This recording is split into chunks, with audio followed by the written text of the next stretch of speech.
नमस्कार मित्रों, आप सभी का एक बार फिर हिंदी पौराणिक कथाएं में स्वागत है।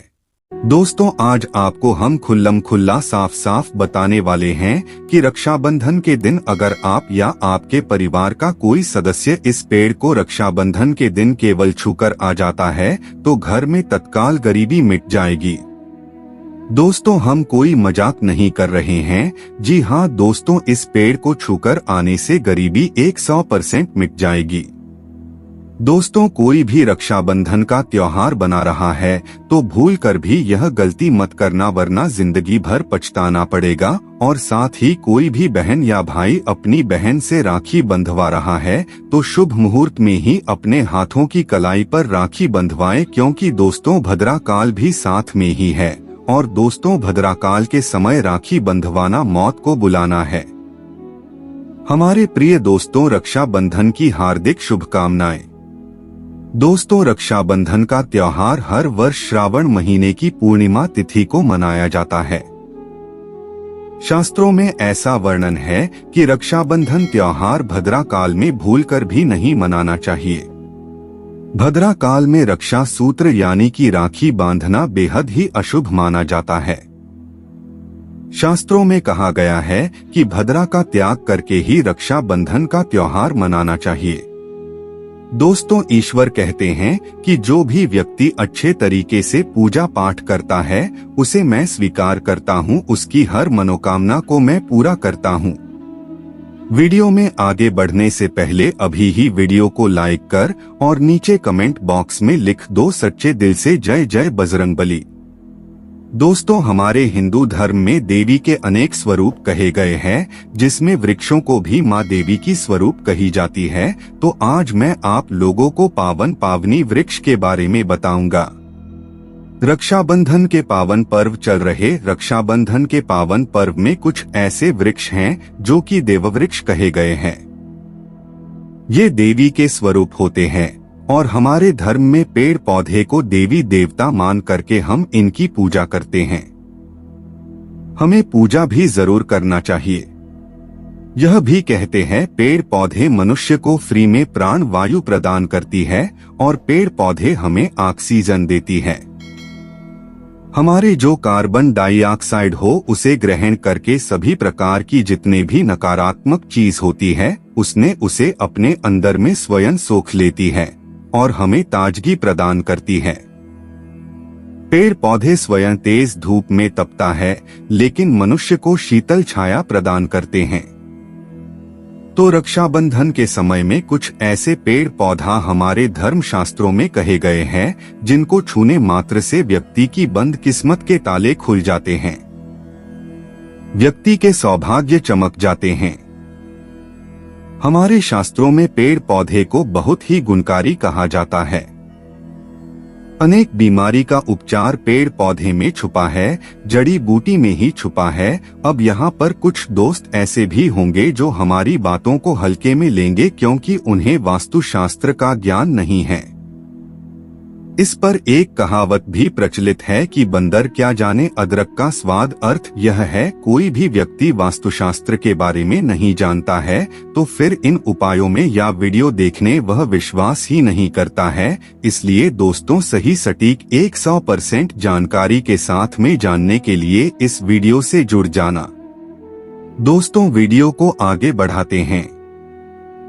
दोस्तों, आपके पास अभी जितने भी काम है उनको साइड में रख दीजिए। ध्यान पूर्वक जो आपको बताया जा रहा है उसे देखिए और सुनिए। दोस्तों, भगवान श्री कृष्ण ने गीता में स्वयं कहा है कि वृक्षों में जो मैं पीपल का वृक्ष हूँ। पीपल के वृक्षों को वृक्षों का राजा कहा जाता है क्योंकि पीपल वृक्ष की जो आयु होती सबसे ज्यादा होती, सबसे अधिक होती है। इसलिए भगवान श्री कृष्ण ने स्वयं कहा है, मैं गीता में पीपल को गीता में स्वयं कहा है कि मैं वृक्षों में पीपल का वृक्ष हूँ। तो चलिए आज मैं आप लोगों को रक्षाबंधन के समय में छुए जाने वाले वृक्ष के बारे में बताऊंगा। तो हमारे धर्म शास्त्रों में अनेक ऐसे वृक्ष हैं जो कल्याणकारी होते हैं, मंगलकारी होते। अगर इस वृक्ष को छू लेते हैं तो आपके सभी प्रकार के परेशानी हैं, सभी प्रकार के कष्ट हैं, सब समाप्त हो जाते हैं। खास करके रक्षाबंधन के समय में। रक्षाबंधन के समय को शक्ति का पर्व कहा जाता है। शक्ति पर्व क्यों कहा जाता है? क्योंकि इस समय अचित जो वस्तु होती है वो भी चेतना युक्त हो जाती हैं, अर्थात इस समय जो शक्ति हमारे धरती लोक में आ जाती। नवदुर्गा को क्या बोल सकते हैं? वो शक्ति बोल सके तो माता रानी इस धरा पर है, पृथ्वी लोक पर आती हैं तो जितने भी पेड़ पौधे हैं, जीव जंतु हैं, चल अचल सभी प्रकार के जो वस्तु हैं, सब में प्राण आ जाती, सब में शक्ति नीर हो जाती, जागृत हो जाती हैं। तो इस समय कोई भी पेड़ पौधे को जाकर के छूते, खास करके देवी स्वरूप कह गए हैं कि जो पेड़ पौधे होते जाकर के आपको आप इसे छू करके आते हैं तो आप ही के जीवन के परेशानी हैं, दुहक है, तकलीफ है, कष्ट हैं, रोग हैं, बीमारी है, कलह है, कलेश जीवन में बहुत बड़ी समस्या है, सब समस्या समाप्त हो जाती हैं। आज मैं आप लोगों को 3 पौधों के बारे में बताऊंगा और ये तीनों पौधा देववृक्ष कहे जाते हैं। बड़ों को ध्यान से देखना। अगर आज के बड़े मिस कर दिए तो सारी जिंदगी आपको पछताना पड़ेगा, क्योंकि रक्षाबंधन एक ऐसा पर्व होता है दोस्तों जिस वृक्ष के बारे में बताएं वो सारे बीज आपको अपने घरों के आसपास में बहुत ही आसानी से मिल जाएंगे। दोस्तों एक खास बात सभी दर्शकों को बताना चाहूंगा, रक्षाबंधन के समय में जितना ज्यादा हो सके देवी की पूजा जरूर करना। दोस्तों देवी में कई प्रकार के विचार आते हैं। चलिए मैं आपको बताना चाहूंगा कौन से वृक्षों को छूने से हमारी गरीबी मिटती है। पहले जो वृक्ष है बेल के बीच। हम जो बेल के वृक्ष है ये वृक्ष माता पार्वती के पसीने से उत्पन्न हुआ है। स्कंद पुराण के अनुसार जो माता पार्वती हैं ये देवी स्वरूप कहे गए हैं, अर्थात ये नवदुर्गा के स्वरूप कहे गए हैं। स्कंद पुराण के कथा में कहा गया है जो बेल के पीछे माता पार्वती के पसीने से उत्पन्न हुआ है। इसके डाली में पार्वती, जड़ में ब्रह्मा, तने में विष्णु एवं समस्त जो हिस्सा हैं उसमें भगवान शंकर जी बसते हैं। संध्या काल में शिव मंदिर के समीप या नवदुर्गा मंदिर के समीप जो बेल के वृक्ष हैं, इसके नीचे में घी का दीपक जलाने से व्यक्ति धनवान, गुणवान एवं पराक्रमी बनता है। व्यक्ति की सभी प्रकार के मनोरथ की पूर्ति होती है। हमारे धर्म शास्त्र ये भी कहते हैं रक्षाबंधन के समय में अगर कोई भी व्यक्ति रक्षाबंधन के समय में अगर कोई भी व्यक्ति बेल के वृक्ष को माता नवदुर्गा का ध्यान करते वक्त 7 बार छू कर के आ जाते हैं तो ऐसे व्यक्ति की तत्काल अगर उपवास व्रत रखें, ध्यान से सुने, जो लोग उपवास व्रत रखें ऐसे व्यक्ति की थकान, सुस्ती तत्काल चली जाती है। ध्यान से सुने, जो व्यक्ति उपवास रखते हैं, व्रत रखें, ऐसे व्यक्ति को रक्षाबंधन के समय में जितना ज्यादा हो सके संध्या काल में बेल के वृक्ष को जरूर छूना चाहिए।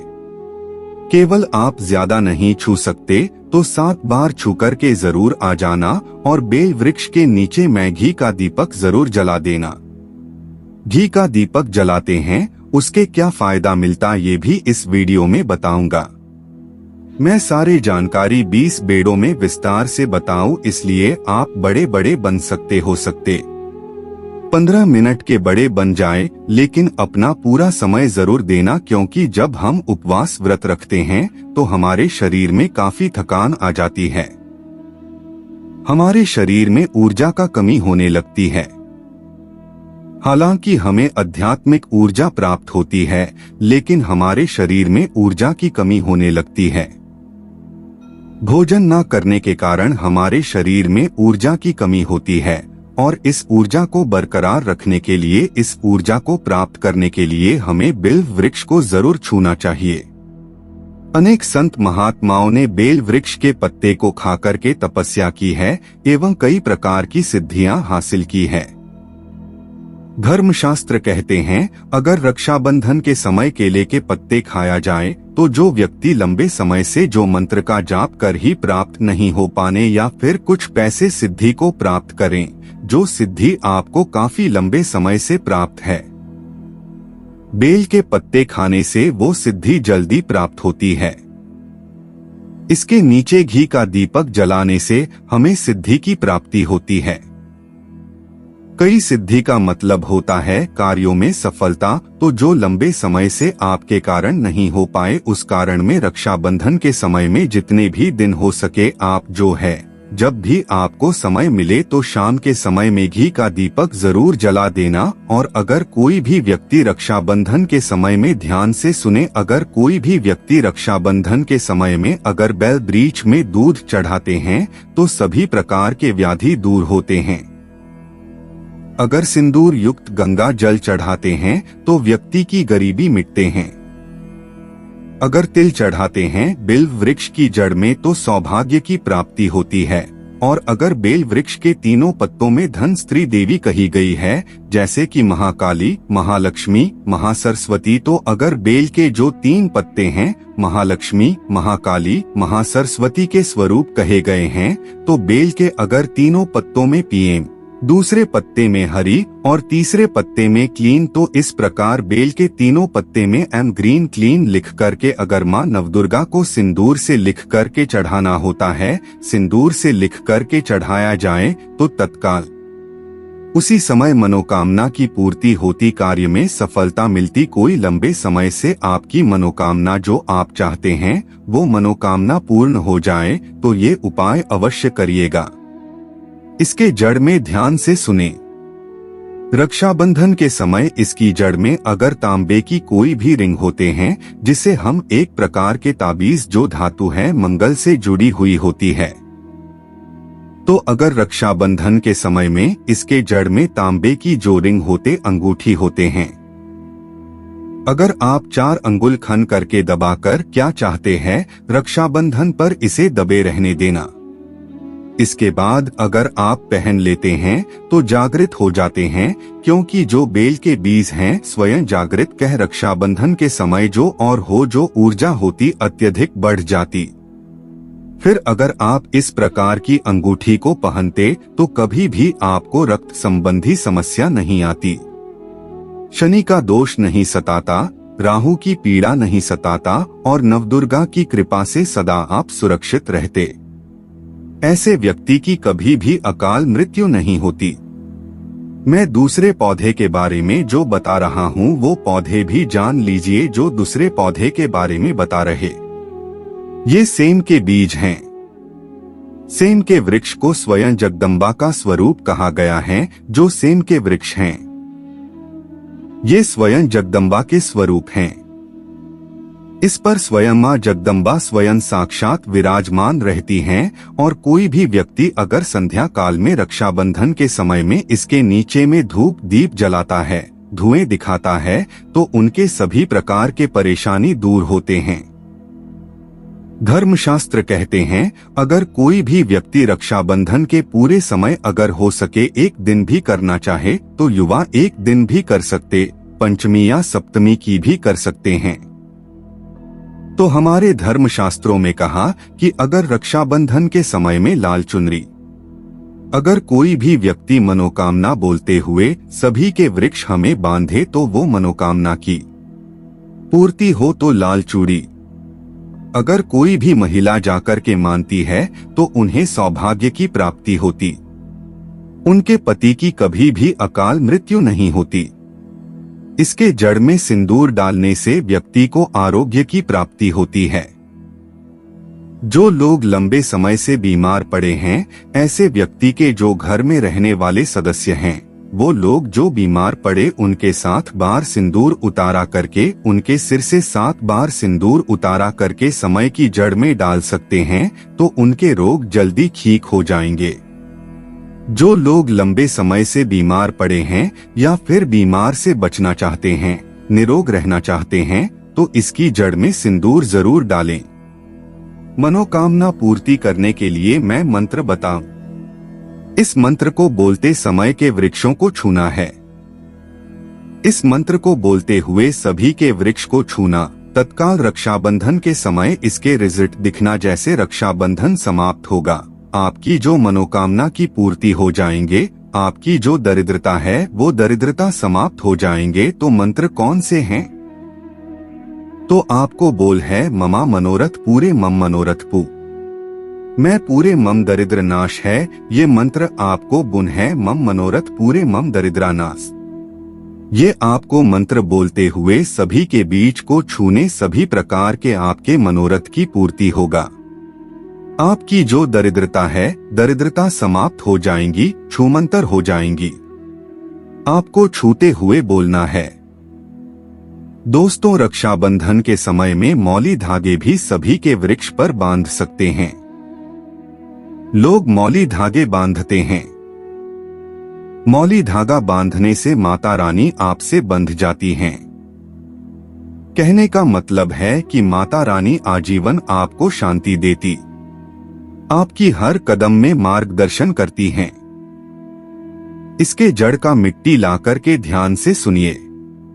रक्षाबंधन के समय में अगर आप नवदुर्गा के उपवास नहीं कर पा रहे, व्रत नहीं कर पाए किसी कारणवश, तो केवल इसके जड़ की मिट्टी ला करके रक्षाबंधन के समय में स्नान करने से व्यक्ति के भाग्य उदय हो जाते हैं, व्यक्ति के भाग्य चमक जाते हैं, व्यक्ति की जो फूटी किस्मत होती है वो भी चमक जाता है। तो लोग बोलते हैं गुरुजी हमसे लक्ष्मी नाराज हो चुके, लक्ष्मी हमारे घर में आना ही बंद कर चुके। तो आप चाहते हैं कि लक्ष्मी की कृपा प्राप्त हो जाए, तो नित्य नवरात्रि के समय इनके मिट्टी को लाकर की नवरात्रि के समय में स्नान करना शुरू कर दीजिए। नहाने वाले पानी में डाल करके स्नान करना शुरू कर दीजिए। आपके सर्दी से दोष दूर हो जाएंगे। आपके शरीर से किसी भी प्रकार की पीड़ा है, नकारात्मकता शक्ति आपके शरीर में प्रवेश कर गए हैं, वो भी समाप्त हो जाएंगे। तीसरे क्रम में मैं जिस वृक्ष के बारे में बताऊंगा, मित्रों, इस वृक्ष को देववृक्ष भी कहे जाते हैं। जो तीसरे बीज है वो है पारिजात का वृक्ष। पारिजात का वृक्ष समुद्र मंथन से उत्पन्न हुआ था और ये देवराज इंद्र के नंदन वन में स्थापित किया गया था। पारिजात वृक्ष भगवान कृष्ण ने मानव जन कल्याण के लिए धरती लोक पर लाए थे, जो पारिजात का वृक्ष हैं।